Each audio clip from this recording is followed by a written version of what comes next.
C'est l'enquête la plus mystérieuse dont j'ai entendu parler, un crime impossible à élucider. Max est une jeune étudiante photographe qui étudie dans une prestigieuse université aux États-Unis. Mais un jour, elle retrouve le corps de sa meilleure amie. Cette dernière est décédée dans d'étranges circonstances. À ce moment-là, la jeune femme réalise qu'elle a un pouvoir très particulier, celui de voyager dans des réalités parallèles, alternatives. Dans une de ces réalités, sa meilleure amie est toujours en vie, alors que dans l'autre, l'actuelle, elle est décédée.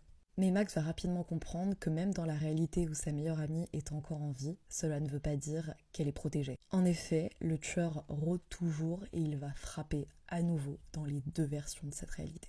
Pour résoudre cette enquête, le plus dur est qu'il va falloir se confronter aux objets, aux suspects dans deux réalités. Voici l'histoire du jeu vidéo Life is Strange Double Exposure. J'avais adoré le premier opus auquel j'ai joué plusieurs fois pour à chaque fois avoir des solutions différentes. C'est un jeu qui repose sur l'effet papillon.